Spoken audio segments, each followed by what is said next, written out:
हम अपनी सोच और संसार की मान्यता के अनुसार अपने विचार बनाते हैं। जैसे सत्य कहना धर्म है, असत्य कहना पाप, सहनशीलता धर्म है और क्रोध करना अधर्म, उपकार करना, जीवों पर दया करना धर्म है और निष्ठुर होना अधर्म।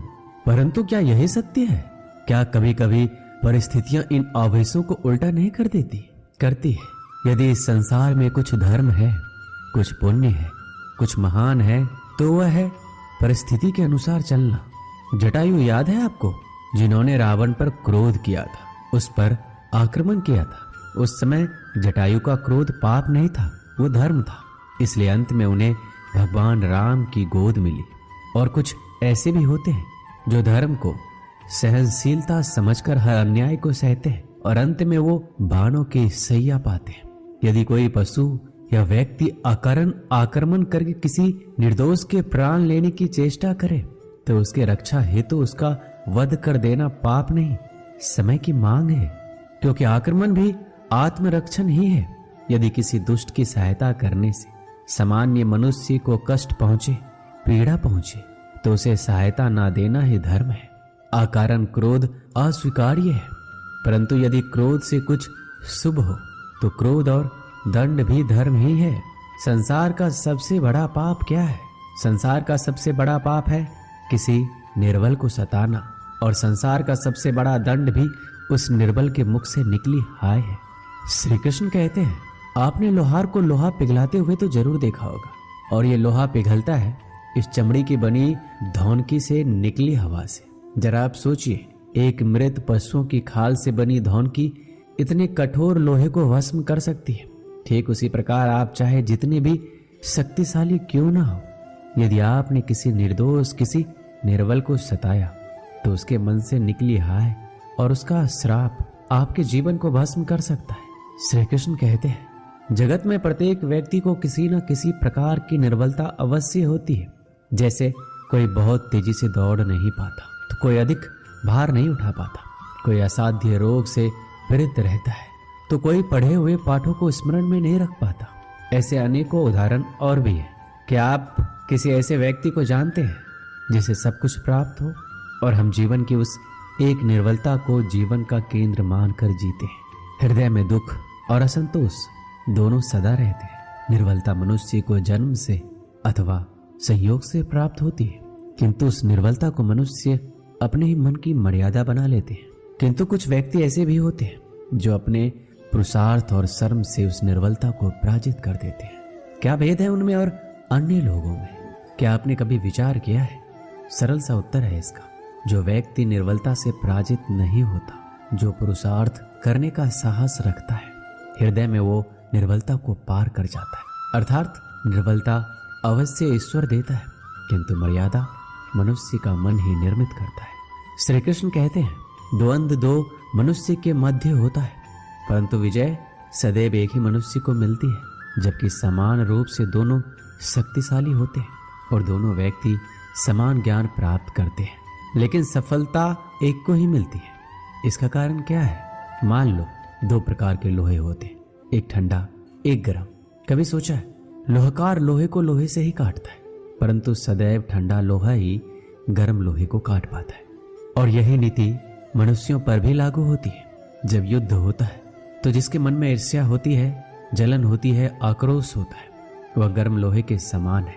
और जिसका मन शांत होता है, जिसका मन संयम से बंधा होता है, वो ठंडे लोहे के समान है। और वहीं ईर्ष्या और द्वेष गर्म लोहे को काट सकता है। इसलिए यदि जीवन के संग्राम में विजय प्राप्त करनी है तो अपने मन को शांत रखें, क्योंकि गर्म लोहे की भांति ईर्ष्या और क्रोध जैसे भाव को रखने वाला मनुष्य सदैव शांत स्वभाव के मनुष्य के समक्ष निर्बल पड़ जाते हैं। शक्ति ईर्ष्या और क्रोध में नहीं, शांति और संयम में है। आपने कभी न कभी योद्धा को युद्ध की तैयारी करते हुए जरूर देखा होगा। वही युद्ध जो ज्वालामुखी की भांति कभी भी फट सकता है। युद्ध वही जीतता है जो युद्ध में व्यतीत होने वाले समय से अधिक समय युद्ध की तैयारी में लगाता है। जो योद्धा अभ्यास क्षेत्र में जितना अधिक समय देगा, रणभूमि में उतना ही कम रक्त बहेगा। एक समान लोहा और तीखी तलवार में अंतर यही है कि एक तीखी तलवार को कड़ी अग्नि परीक्षा से होकर गुजरना पड़ता है। लोहकार की मार खानी पड़ती है। एक तलवार जितनी पीड़ा सहेगी उसका वार उतना ही प्रबल होता है। इसलिए पीड़ा से घबराएं नहीं, उसका सामना करें, उसका अभ्यास करें, क्योंकि यही अभ्यास जीवन के युद्ध में आपको विजयश्री बना सकता है। श्री कृष्ण कहते हैं, यदि आगे बढ़ना है तो अपनों का साथ दो। और ये बात सत्य भी है, और अपनों का साथ देना ही चाहिए। परंतु साथ देने से पूर्व ये अवश्य पहचान लेना चाहिए कि अपने हैं कौन। क्या अपने वही होते हैं जिनके साथ हमारा रक्त संबंध होता है, या अपने मित्र, या अपने वो होते हैं जो हमें सत्कार्य के लिए प्रेरित करें, हमें आगे बढ़ाएं, हमारा साथ दें, और न कि वो जिनका साथ देने से समाज का नाश हो, धर्म की हानि हो, और सदैव साथ रहकर भी सगे नहीं होते, या वो जो सदैव साथ रहकर भी सगे नहीं होते। इसलिए जब भी अपनों की परिभाषा का चुनाव करें तो उन्हें अपना माने जो आपका साथ दे, उन्हें नहीं जो हमें अज्ञान के मार्ग पर ले जाए। श्री कृष्ण कहते हैं, सीमा एक रेखा ही नहीं, एक परिभाषा भी है। सीमा हर किसी की होती है, प्रेम की, धैर्य की, मित्रता की और शत्रुता की भी। और जो सदैव सीमा में बंधे रहते हैं वो समान मनुष्य बनकर रह जाते हैं। परंतु जो समय आने पर सीमा तोड़ देते हैं वही भविष्य बनाते हैं, क्योंकि सीमा केवल आपको मर्यादा में नहीं रखती है, आपको बांधती भी है। अब ये आप पर, मुझ पर, हम सब पर निर्भर करता है कि ये कौन सी सीमाएं हमें बांधती है और कौन सी सीमाएं शक्ति के नए मार्ग समक्ष आती है। इसलिए सीमाएं में जो कर सकते हो उससे अधिक करने का प्रयत्न करो, तभी नई सीमाएं बना पाओगे। श्री कृष्ण कहते हैं, जब मेघ छाते हैं तो क्या होता है, अंधकार छा जाता है। मेघ गरजते हैं, बिजलियां कड़कती है, वर्षा होती है, सभी पशु अपने आश्रय स्थल पर जाकर छिप जाते हैं, मनुष्य अपने घरों की ओर दौड़ते हैं और सभी पक्षी अपने घोंसलों में जाकर छिप जाते हैं। परंतु एक जीव है जो गरजते मेघों की कड़कती बिजलियों को, भारी वर्षा को भी हरा देता है।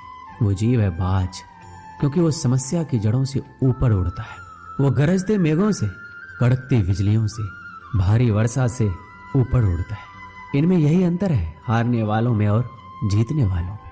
ये युद्ध हार और जीत का नहीं, समस्या और सोच का है। यदि आपने सोच को छोटी रखी तो समस्या बड़ी हो जाएगी, और यदि आपने सोच को बड़ी रखी तो समस्या छोटी। श्री कृष्ण कहते हैं, भाग्य क्या है, जो आपने किया उसे भोगना भाग्य है, या जो आपके पूर्वजों ने किया उसका फल भाग्य है? नहीं, भाग्य वही है जो आपने किया, क्योंकि हर मनुष्य को अपने कर्मों के फल भुगतने होते हैं। इसलिए यदि जीवन में कुछ भी करें तो उस पर अपनी दृष्टि अवश्य रखें, क्योंकि आपके एक कर्म का फल आपका भविष्य बदल सकता है। हम वही बनते हैं जो हम चुनते हैं, क्योंकि वही हमारा भाग्य बनता है। मनुष्य सुंदरता से आकर्षित होता है, उससे प्रेम करता है। ऐसा ही होता है ना? क्या आप ऐसा नहीं करते? करते हैं। तो सुंदर और असुंदर की परिभाषा क्या है? इस आकर्षण और विकर्षण का कारण क्या है? कभी सोचा है कि जिससे आप प्रेम करते हैं, जिसके प्रति आप आकर्षित होते हैं, अचानक से उसके मन में वितृष्णा आ जाती है, और जिसके प्रति घृणा होती है उसके लिए एकाएक आपके मन में प्रेम उमड़ आता है। और इसका सबसे बड़ा कारण पता है क्या है? दृष्टिकोण। क्योंकि सुंदरता आपके मन में होती है, सोच में होती है, आपके दृष्टिकोण में होती है। इसलिए किसी को कीचड़ में खिला हुआ कमल सुंदर लगता है, और किसी को निर्मल चंद्रमा में भी कलंक का धब्बा दिख जाता है। यदि आपको सुंदरता अनुभव करनी है तो हर पल आनंद में रहना है, तो आप अपने दृष्टिकोण को सुंदर बनाएं, और अपने आप सब कुछ सुंदर बन जाएगा। श्री कृष्ण कहते हैं, स्वर्ण, सज्जन पुरुष और परोपकारी मनुष्यों की गति एक समान होती है। यदि स्वर्ण टूट जाए तो उसे गर्म करके फिर से जोड़ा जा सकता है। ठीक उसी प्रकार मतभेद होने के पश्चात भी एक सज्जन पुरुष और महान पुरुष फिर से मित्र बन जाते हैं। परंतु दुर्जन, दुष्ट, माटी से बने लोग उस पके हुए मटके के समान होते हैं कि एक बार उसमें दरार आ जाए तो स्वयं ही स्वयं का सर्वनाश कर लेते हैं। इसलिए मित्रता केवल सज्जनों से ही करें, ताकि मतभेद ना हो। दुष्टों का समूह अपना नाश स्वयं ही कर लेता है। यदि कोयले की खान में जाओ तो चाहे जितनी भी सावधानी बरतो, वस्त्र पर कालिख लगी जाती है। इसलिए दुष्ट मित्रों से सावधान, सज्जन शत्रु प्रत्येक परिस्थिति में श्रेष्ठ है। प्रत्येक मनुष्य सफलता पाने के लिए कार्य करता है। कुछ सफल होते हैं, कुछ नहीं होते, और जो सफल नहीं होते वो सदा अपनी असफलता का कारण या तो अपनी परिस्थितियों को बताते हैं या अपने सहयोगियों को दोषी ठहराते हैं। परंतु क्या वास्तविकता में ऐसा ही होता है? क्या कोई परिस्थिति या कोई व्यक्ति किसी की असफलता का कारण बन सकते हैं? उत्तर है हाँ भी और ना भी। कैसे? आपने तितली को देखा होगा, आपने एक मक्खी को भी देखा होगा। प्रकृति ने दोनों को समान गुण दिए हैं रसपान करने का, लेकिन एक तितली जो फूलों पर जाकर उसका रस लेती है और इस अवस्था में नए फूल खिलने की व्यवस्था भी करती है, और मक्खी घाव पर बैठती है, घाव को सराती और रोग भी फैलाती है। यदि इसमें किसी बात का अंतर है तो केवल सोच का। यदि आप उचित मार्ग चुनेंगे तो आपको सफलता अवश्य मिलेगा, आप में उत्साह बढ़ेगा, और यदि आप अनुचित मार्ग चुनेंगे तो आपको असफलता मिलेगी, निराशा मिलेगी। अब उचित मार्ग चुनना है या अनुचित मार्ग, यह निर्णय तो आप पर निर्भर करता है। एक बार गिद्धों का झुंड उड़ता उड़ता एक टापू पर जा पहुंचा। वह टापू समुद्र के बीचों बीच स्थित था। वहां ढेर सारी मछलियां, मेढक और समुद्री जीव थे। इस प्रकार गिद्धों को वहां खाने पीने की कोई कमी नहीं थी। सबसे अच्छी बात यह थी कि वहां गिद्धों का शिकार करने वाला कोई जंगली जानवर नहीं था। गिद्ध वहां बहुत खुश थे। इतना आराम का जीवन उन्होंने पहले नहीं देखा था। उस झुंड में अधिकांश गिद्ध युवा थे। वो सोचने लगे अब जीवन भर इसी टापू पर रहना है, यहाँ से कहीं नहीं जाना है, क्योंकि इतना आरामदायक जीवन कहीं नहीं मिलेगा। लेकिन उन सब के बीच में एक बूढ़ा गिद्ध भी था। वह जब युवा गिद्धों को देखता तो चिंता में पड़ जाता। वह सोचता कि यहाँ के आरामदायक जीवन इन युवा गिद्धों पर क्या असर पड़ेगा, क्या यह वास्तविक जीवन का अर्थ समझ पाएंगे। यहाँ इनके सामने किसी प्रकार की चुनौती नहीं है। ऐसे में जब कभी मुसीबत इनके सामने आ गई तो ये कैसे उसका मुकाबला करेंगे। बहुत सोचने के बाद एक दिन बूढ़े गिद्ध ने सभी गिद्धों की सभा बुलाई। अपनी चिंता जताते हुए सबसे बोला, इस टापू में रहते हुए हमें बहुत दिन हो गए हैं। मेरे विचार से हमें वापस उसी जंगल में चलना चाहिए जहां से हम आए हैं। यहाँ हम बिना चुनौती का जीवन जी रहे हैं। ऐसे में हम कभी भी मुसीबत के लिए तैयार नहीं हो पाएंगे। युवा गिद्धों ने उसकी बात सुनकर अनसुनी कर दी। उन्हें लगा कि बढ़ती उम्र के असर से बूढ़ा गिद्ध सठिया गया है, इसलिए ऐसी बेकार की बातें कर रहा है। उन्होंने टापू की आराम की जिंदगी छोड़कर जाने से मना कर दिया। बूढ़े गिद्ध ने उन्हें समझाने की कोशिश की, तुम सब ध्यान नहीं दे रहे कि आराम के आदी हो जाने के कारण तुम लोग उड़ना तक भूल चुके हो। ऐसे में मुसीबत आई तो क्या करोगे? मेरी बात मानो, मेरे साथ चलो। लेकिन किसी ने बूढ़े गिद्ध की बात नहीं मानी। बूढ़ा गिद्ध अकेला ही वहां से चला गया। कुछ महीने बीते। एक दिन बूढ़े गिद्ध ने टापू पर गए गिद्धों की खोज खबर लेने की सोची और उड़ता उड़ता उस टापू पर पहुंचा। टापू पर जाकर उसने देखा वहां का नजारा बदला हुआ था। जहां देखो वहां गिद्धों की लाशें पड़ी हुई थी। कई गिद्ध लहूलुहान और घायल पड़े हुए थे। हैरान बूढ़े गिद्ध ने एक घायल गिद्ध से पूछा, ये क्या हो गया? तुम लोगों की ये हालत कैसे हुई? घायल गिद्ध ने बताया, आपके जाने के बाद हम इस टापू पर बड़े मजे की जिंदगी जी रहे थे, लेकिन एक दिन एक जहाज यहाँ आया। उस जहाज ने यहाँ चीते छोड़ दिए। शुरू में तो उन चीतों ने हमें कुछ नहीं किया, लेकिन कुछ दिनों बाद जब उन्हें आभास हुआ कि हम उड़ना भूल चुके हैं, हमारे पंजे और नाखून इतने कमजोर पड़ गए हैं, हम तो किसी पर हमला भी नहीं कर सकते, ना ही अपना बचाव कर सकते, तो उन्होंने एक एक करके मार कर खाना शुरू कर दिया। उनके ही कारण हमारा ये हाल है। शायद आपकी बात ना मानने का ये फल हमें मिला है। दोस्तों, हमें इस कहानी से क्या सीख मिलती है? अक्सर हम कंफर्ट जोन में जाने के बाद उससे बाहर आ पाना मुश्किल होता है। ऐसे में चुनौतियां आने पर उसका सामना कर पाना आसान नहीं होता। इसलिए कभी भी कंफर्ट जोन में जाकर खुश ना हो जाए। खुद को हमेशा चुनौती देते रहे और मुसीबत के लिए तैयार रहे। जब तक आप चुनौती का सामना करते रहेंगे तो आप हमेशा आगे बढ़ते रहेंगे। दोस्तों, इस वीडियो में बस इतना ही। मिलते हैं अगली वीडियो में।